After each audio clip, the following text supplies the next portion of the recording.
ask David Andrews, who is all the way in Mexico, Puerto Vallarta, to read our opening prayer.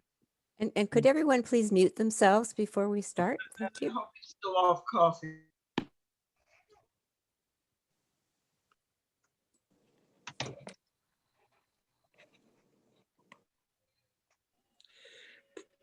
Praise be to thee, O Lord my God. I implore thee by thy name, which none hath befittingly recognized, and whose import no soul hath fathomed.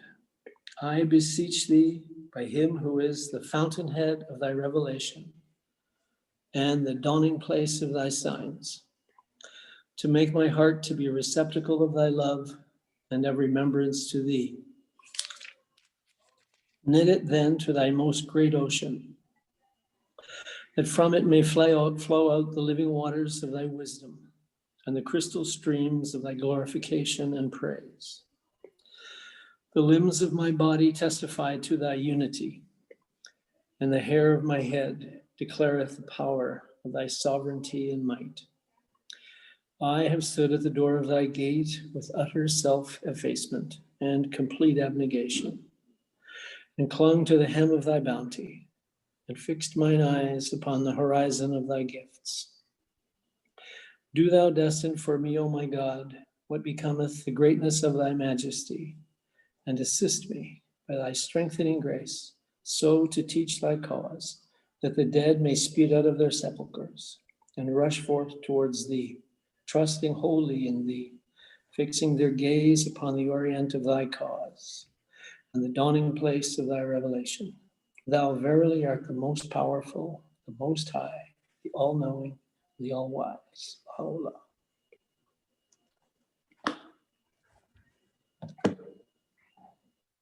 Thank you, David.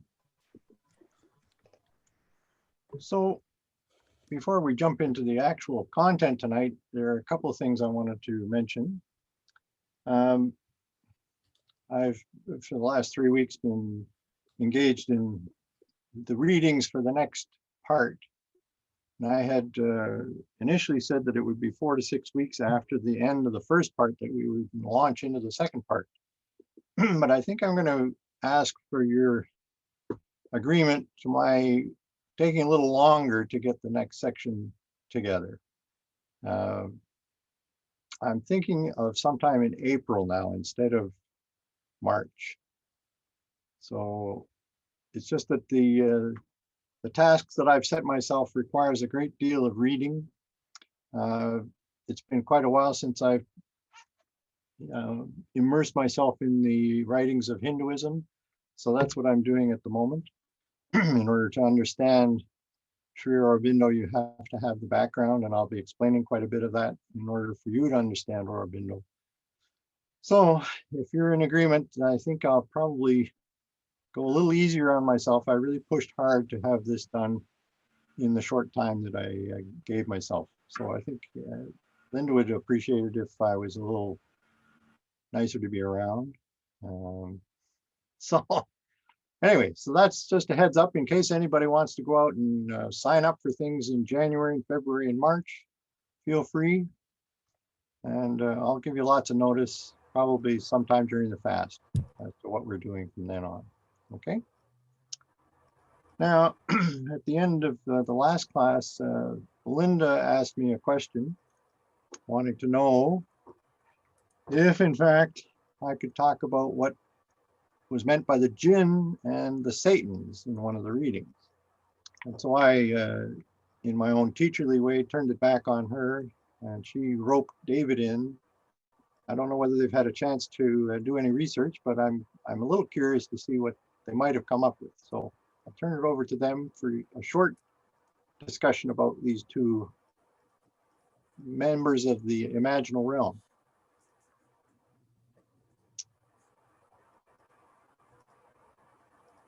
You'll have to unmute yourself. You have to unmute yourself, David. There you go.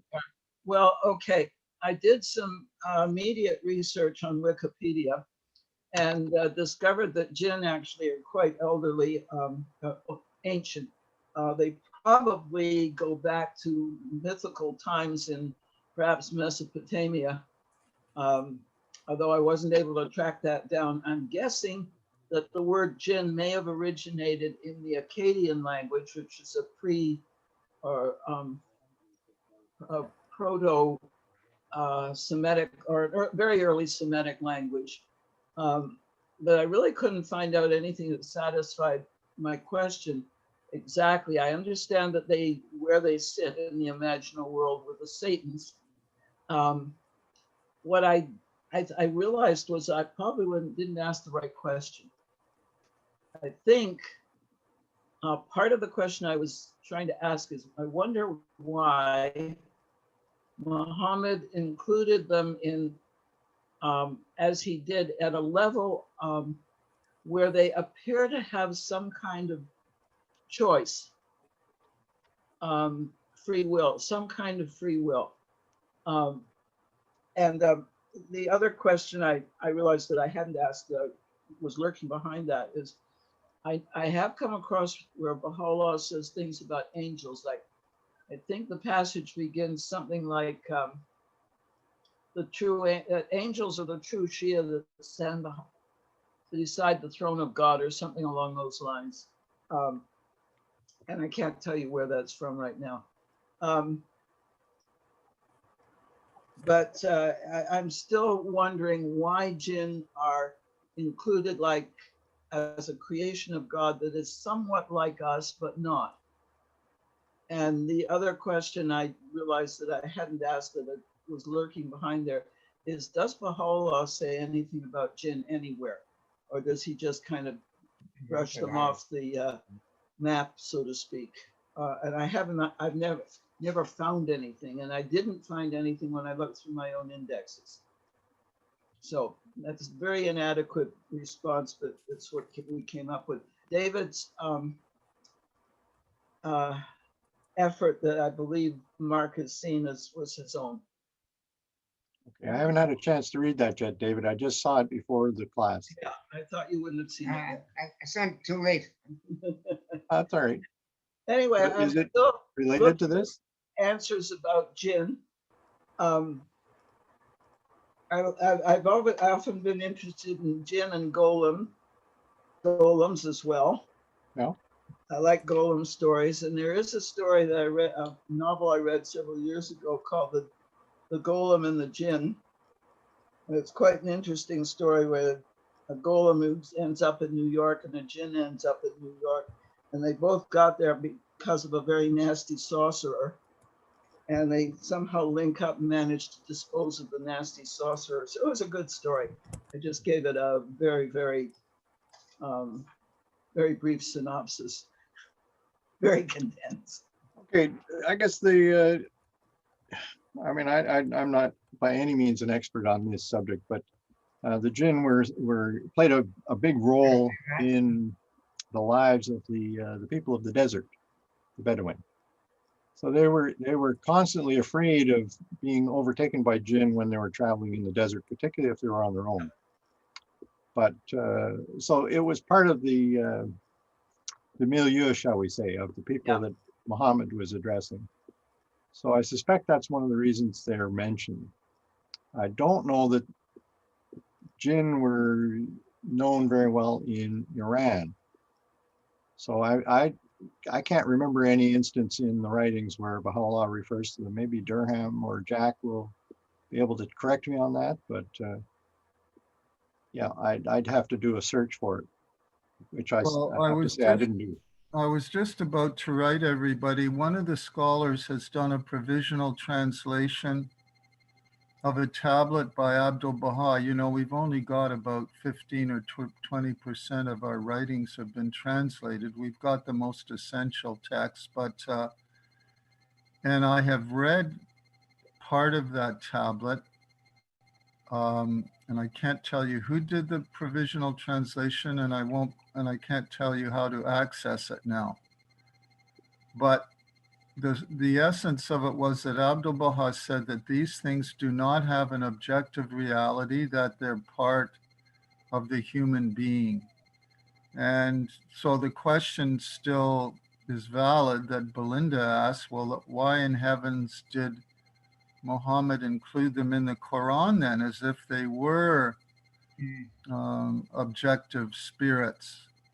That's a very good question, you know, so I don't really have an answer to that one either. But from what I recall, that provisional translation, that Abdu'l-Baha said that they didn't have an objective existence. They were symbolic of human tendencies. That's Okay, what I remember anyway. that makes sense. So, oh, Carolyn has got her finger up, so I guess she's got a comment from the, This handy dandy dictionary. yeah, go for it. It mentions that the people of Jinn were used in service to humans in performing heavy labors. And thus Solomon had an army of them as his helpers, and that it's in the Bible someplace. But they were fiery spirits in Islam. So either they must have been very strong and had a lot of character, and otherwise they wouldn't have been used in an army, I would think. So that's an interesting aspect. Yeah. So Durham, do you have any recollection of seeing this subject in the Baha'i writings?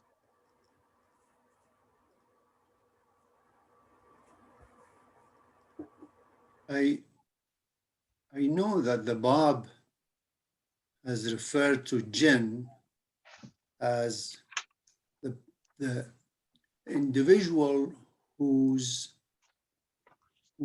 full of fire of negativity. Just trying to translate. And the Satan, he says that it is also people who are crooked, and they work in hiding. They do their machination in hiding. But also, I remember Baha'u'llah, he said people have two faces. Outwardly, they look like human being, but inwardly, they are the same path of the jinn. Okay, and then he says some they have two faces. So this is translation from Baha'u'llah. Now, as we know, like in Quran, there's so many research done on this, but there's not enough explanation as to what really jinn are. That's I stand corrected on this. Okay, so we could get lost in this topic, or we could move forward. So I'm going to move forward, if you don't mind, because I'm running out of time already. Okay, so I want to talk about my personal response to Ibn Arabi. We've spent 7 classes on this guy. So now that we've investigated his writings relating to the imaginal world and the 5 divine presences, we're ready to examine the writings of Baha'u'llah and Abdu'l-Baha. But before we do, I wanted to point out how helpful I've found Ibn Arabi's distinction between the 2 faces of God, the incomparable, the tanzi, and the similar, the tashbih. In recent years, I've come to realize that my own personal inclination is towards the incomparable side.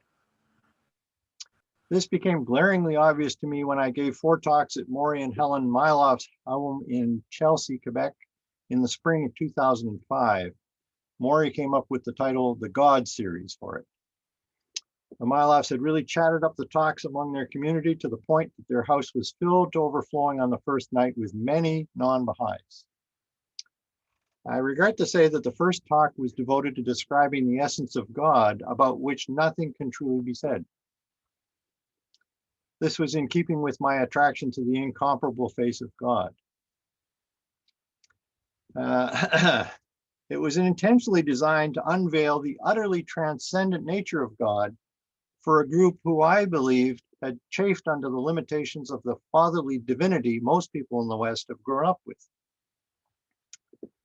I suppose that I was performing a useful service. But lo and behold, when we gathered for the second talk, none of the non-Baha'is from the first event attended. really great. The same was true of the remaining talks.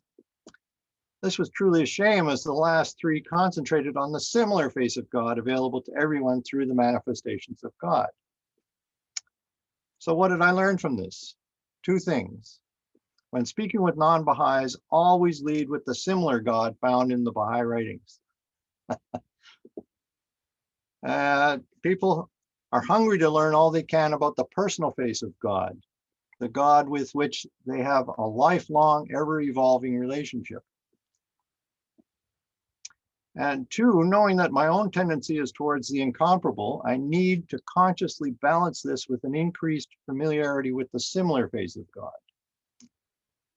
In other words, I need to counteract my own one-sided attraction to the unknowable by recognizing, emphasizing, and loving the details of the knowable.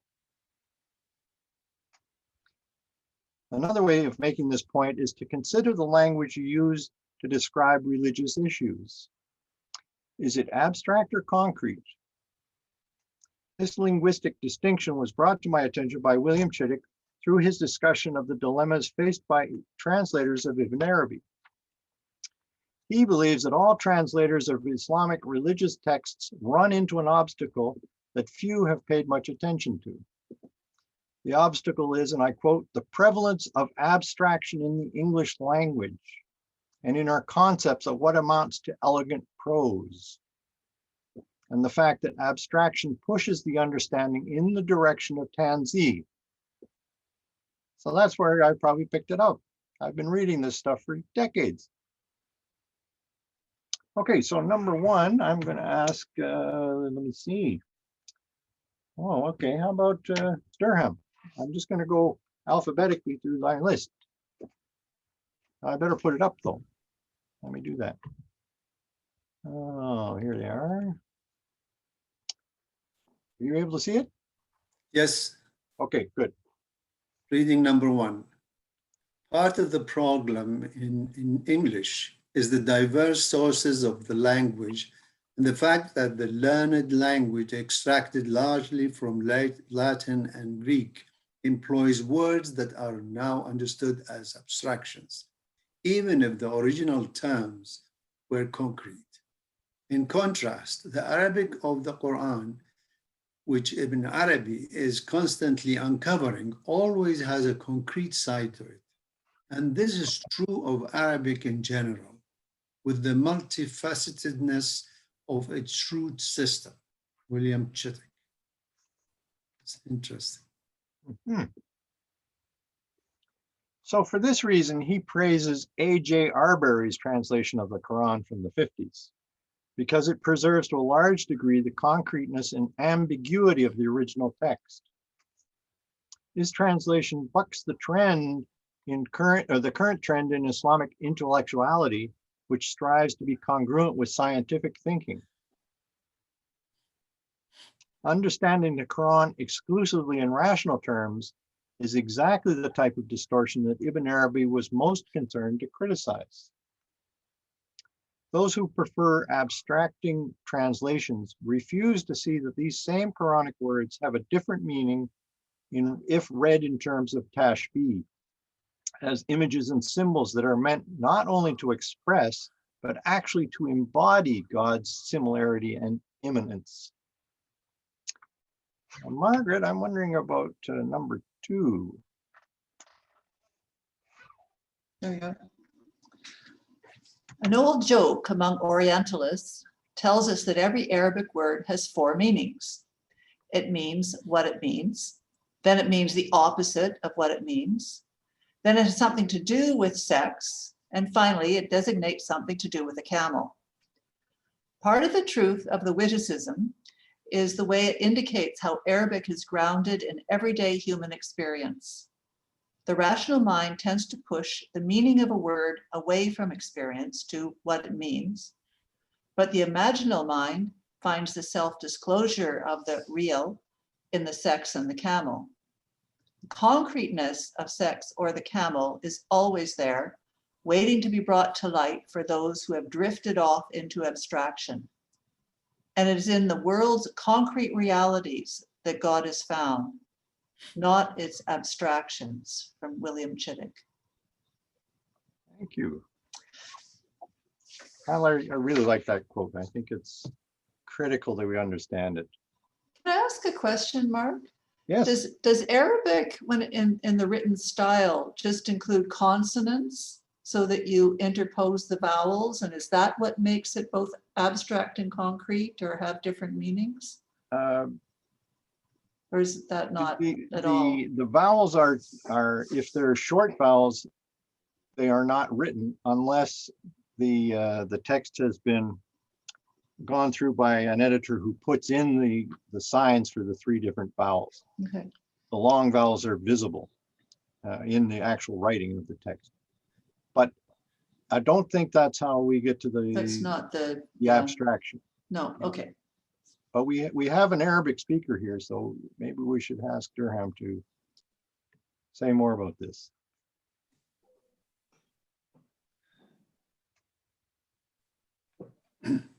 I don't know what to say. Okay. All right. No, actually, I didn't understand that question. Oh, you didn't understand it. Okay. Sorry, I was wondering if it's just in the written Arabic, when you read it, it can have different meanings because it doesn't include all the vowels, and so the actual meaning of what's written may be interpreted differently. Let me give you an example. A word from 2 letters, B and R. Bar, bor, ber. They are still 2 letters, but there are vowels on top and bottom of the letters. The first one means land. The second means wheat. The bar means land. Bor means wheat. Ber means favor, good favor. Imagine there are 2 letters. It's just the vowel signs on top of and below the letters. Is this a good example to explain? There's another dimension to the problem, though, and that is that there are many, many, many meanings to some words in Arabic. Yes. I think it was Jamal Toeg who told me that there are something like 2.5 million words in the Arabic dictionary if you were to write them all out, as compared to the 300,000 that we have in English. So like 8 times as many words, shades of meaning, subtleties that we just can't even begin to approximate. So depending on how extensive the translator's knowledge of Arabic is, they may or may not know all of the different meanings. And maybe it was the 4th one instead of the 3rd one that was intended. Right? Well, Mark, I think you already gave us a good example of this concreteness of Arabic when you said that wujud, wujud, Persians would say wujud, wujud. The Arabs would say means what is found for existence. But there's an example of the concrete meaning. Yeah, you taught us that in one of your classes. So, so that's an example of the concreteness of, I guess, of Arabic, that wujud is what is found. I don't know if that sounds right through their Ram or not, but. That's a good example. Yeah. Okay. So anyway, I hope that now you can understand why I've taken the time to share so many specifics of Ibn Arabi's life, as well as his countless experiences in the imaginal realm. To be blunt, God, rather than the devil, is in the details. God is in the details. This is a very important point. And that's why the imaginal realm is so critical, because it encourages us to look at the specifics. Finally, it's time for us to take the plunge into the ocean of the Baha'i writings to see what they have to offer us regarding the realms of God. Clearly, we can never know anything about the essence of God. In the Valley of Unity, in the wording of the 2018 translation of the 7 Valleys, Baha'u'llah informs us that, quote, the way is barred and all seeking rejected. Nor in the final analysis can we fully appreciate the nature of the manifestations of God due to the limitations imposed on the human condition. They're at the step above us, just like we are above the animals. They share our physical nature, our human nature, but they have something above and beyond it. In that case, what can human beings know? No matter how knowledgeable or wise we become, Baha'u'llah tells us that we are simply circling around our own selves. The key question is, what self is he referring to? And how do we go about acquainting ourselves with this self which is hidden deep within ourselves? To answer these questions, Abdu'l-Baha wrote an illuminating commentary on the famous Islamic tradition, I was a hidden treasure and loved to be known. Therefore, I created the creation that I might be known. This tradition is one of the Hadith Qudsi, which is a special group of Islamic traditions in which God himself appears to be speaking, even though these traditions are said to originate with the Prophet Muhammad himself. Having already explored this tradition in some depth in the 11th class of my course called Abdu'l-Baha the Interpreter, I will ask you to focus on the final phrase of this. Who is the I referred to in the phrase, that I might be known? Does it point to knowing the essence of God? No, it does not, because that is beyond the province of possible being, as Abdu'l-Baha puts it. What then? How about Leslie for our third reading?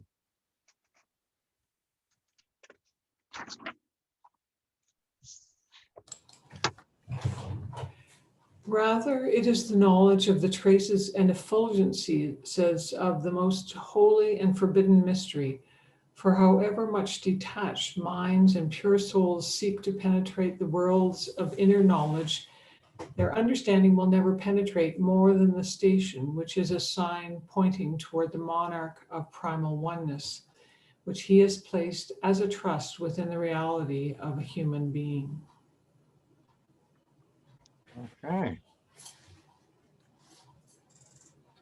So to reiterate, Abdu'l-Baha is revealing that the farthest or deepest point of inner knowledge that detached minds and pure souls among human beings can attain is a station in which they discover that they are themselves a sign pointing towards the monarch of primal oneness. Who is this monarch? It can be no other than the manifestation of God. And it is this manifestation of God who is responsible for placing a divine spark deep within each of us. He calls it a trust within the reality of all human being. And he says further on, this trust from the monarch of primal unity is hidden and concealed within the veils and clouds of the self, just as the luminous flame is hidden and concealed invisible within the candle or lamp before it is lit. This concealed core, in fact, defines the limits of our spiritual evolution. Throughout our physical lives, we will read not but the letters of the book of our own selves. Okay, how about David Erickson? Number 4.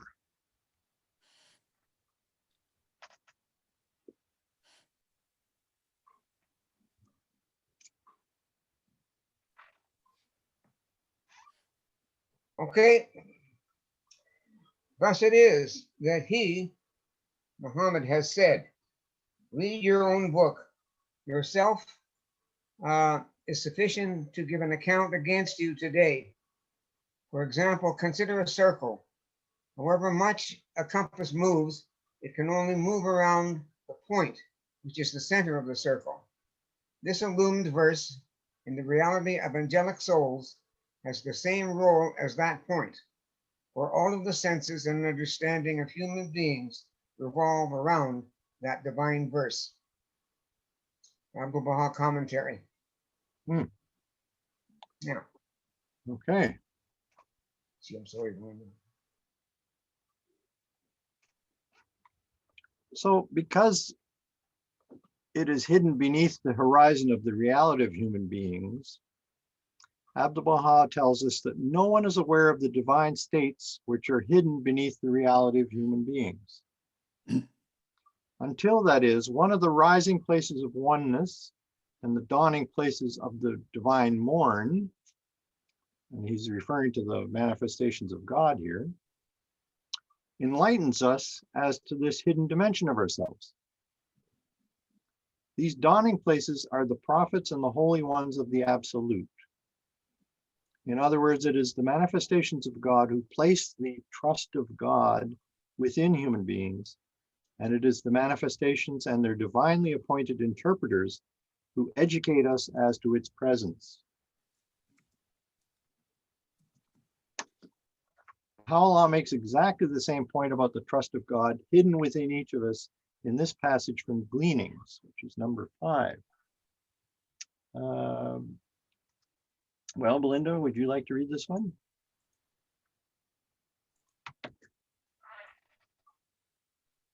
Okay. Yeah. These essences of detachment, the manifestations of God, these resplendent realities, are the channels of God's all-pervasive grace. Led by the light of unfailing guidance and invested with supreme sovereignty, they are commissioned to use the inspiration of their words.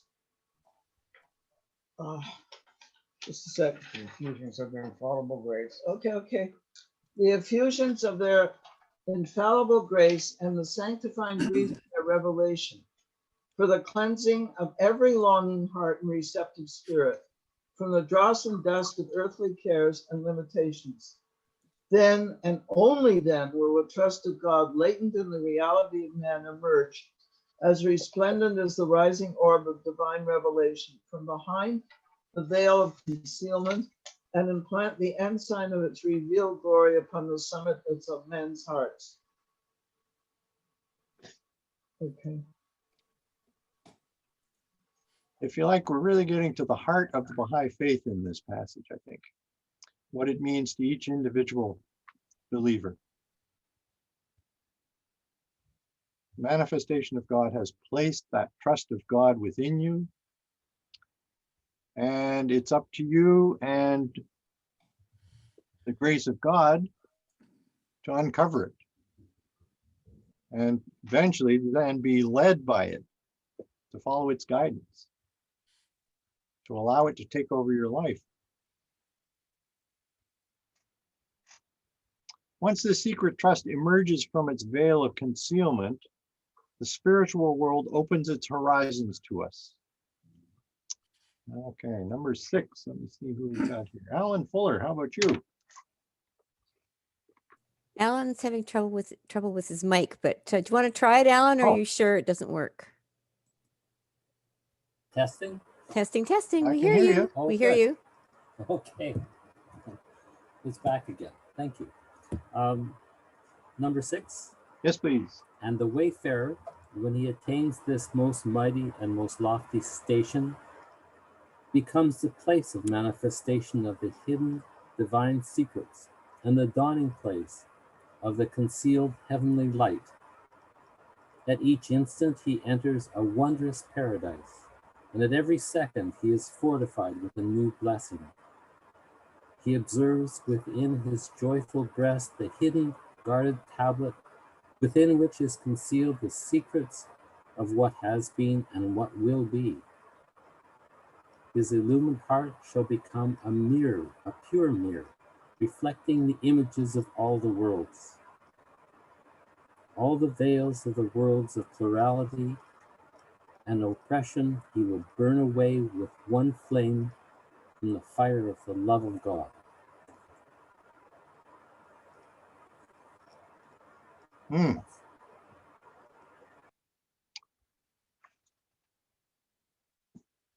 Now notice that the person whose trust has emerged will become a pure mirror reflecting the images of all the worlds. The word images immediately conjures up the world of imagination for those familiar with Ibn Arabi's teachings. Abdu'l-Baha concludes his commentary by stating that the I in the phrase "that I might be known" refers to the manifestation of the Absolute in the holy dawning places of primal unity. That is to say, the prophets and the holy ones. Thus, we could justifiably rewrite the phrase as "that the manifestation of God might be known." And the one most capable of knowing this manifestation of God is the one most intimately acquainted with his or her own trust of God. So, if you want to spiritually evolve, that's your job. Connect with your trust of God. How do you do that? Well, that's what we need to talk about.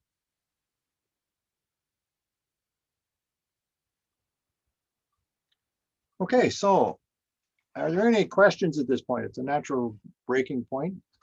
I'll just close this and see how people are doing. Anybody want to ask a question or make a point? Carolyn's got her finger up. And then Durham. Anybody else? Go ahead, Carolyn. Well, what comes to mind immediately is that in the valley of true poverty and absolute nothingness, 7 valleys, it tells us that poverty refers to being poor in the things of the created world and rich in the things of God's, so that a true lover wants to reach the presence of the beloved. So I'm just thinking that it's a question of our perception of where we're going. And even though we can never understand exactly anything, and even at the level of Malakut, that would be so wonderful to feel that we can reach the level of the angels, but so that we could understand that comprehension and that perception, I think, is the most important thing. And well, it's as far as we see from the writings, it's that flame that can burn away everything except the thing that's important, and that is our relationship with God.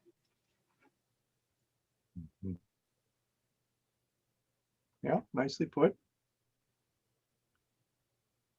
I don't think I would change anything you said. Oh. So, Durham, what are you thinking? Two things. One is I asked Margaret to write me the question she asked because I was puzzled when it came up. So what she wanted to know is, are there Arabic words that has many meanings, the same without changing anything? I'll give you one example. For haram. Haram on one meaning means forbidden. At the same time, it means sacred. Like Mecca, al-Masjid al-Haram, there you call it. The haram, the sacred mosque. So it's the same word. For example, basit. You brought us something, a tablet, I think Mujan translated provincial last time. Basit has many meanings. Basit could be simple, could be flat, the same words.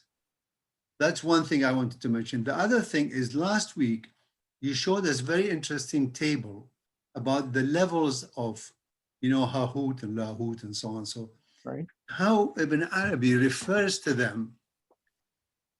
You see, he says the first 2 levels you can't reach, which does not contradicts with the Baha'i concept.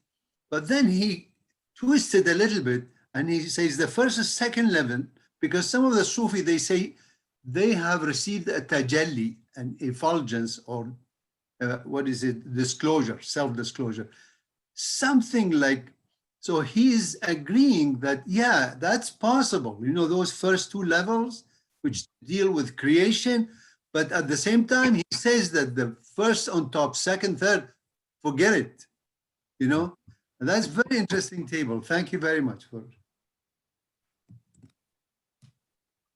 I've got lots of new tables to share with you in the second half tonight, if you've looked at that document. I'm sure they will be good. I like tables. Anybody else? Any comments or queries or? No? Let me make sure I'm looking at everybody. Okay. Oh, Wayne's here. Hi, Wayne. Okay. So how many layers are there in the Baha'i cosmological cake, if you like? That's my question. The answer to this question depends on your vantage point. There may be 1, 2, 3, 5, 6, 7, 9, or 10. In the Seven Valleys, Baha'u'llah points out that the different stages or levels of being that have been proposed by Sufis and others correspond to the various stations and perspectives of the observer himself. Okay, so let's see who's on our list. How about Carol Gravel? This is a short one, but an important one. I'll just pop that up here. Just hang on. Number 7.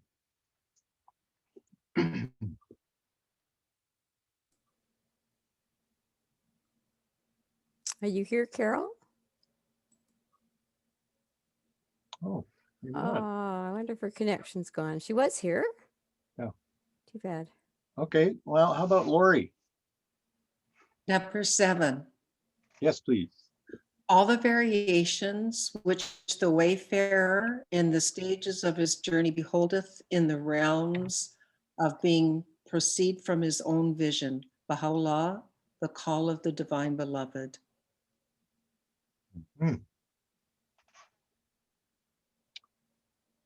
Okay, so let's look at these numbers of levels one at a time. First is 1 level. If you're considering the degrees of reality exhibited in the world, it's easy to conclude that there is only one reality, i.e. God. Looking at the degree of reality being manifested, according to both the Baha'i writings, as well as a long list of Islamic thinkers and mystics, there is only one reality. Everything else is as nothing when compared with God. There is literally nothing comparable to the presence of God. In the final analysis, God alone is the truly real. And I'm going to ask Heather if she would read number 8.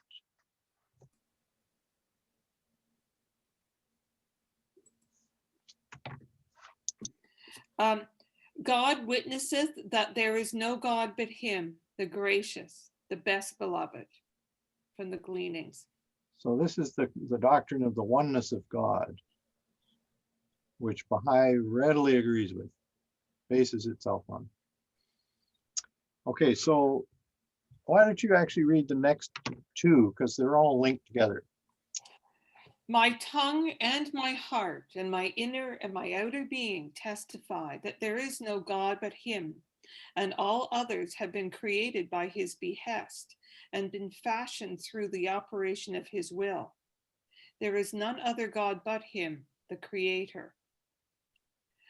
God grant that with a penetrating vision thou mayest perceive in all things the sign of the revelation of him who is the ancient king, and recognize how exalted and sanctified from the whole creation is that most holy and sacred being.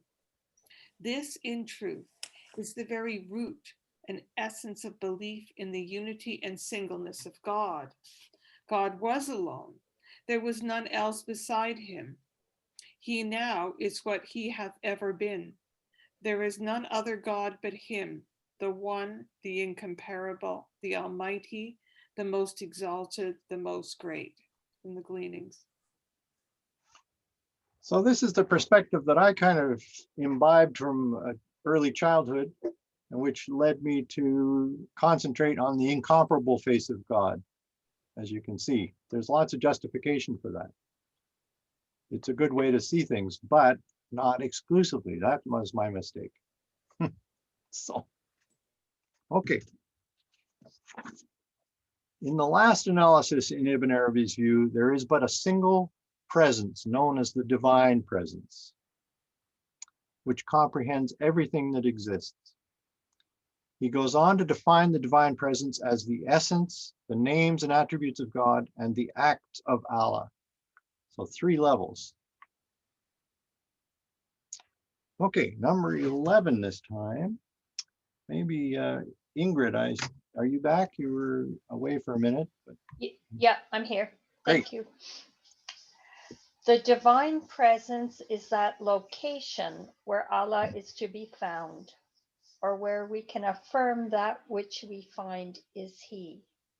It includes the essence of Allah, which is God in Himself without regard to His creatures, the attributes of Allah, also called His names, which are the relationships that can be discerned between the essence and everything other than He, and the acts, which are all the creatures in the cosmos, along with everything that appears from them. Hence the term divine presence designates God on the one hand and the cosmos, and as much as it can be said to be the locus of His activity on the other. And that's William Chittick. Okay, thank you. So that's a single level. That's a good place for us to take a quick break to close down this recording.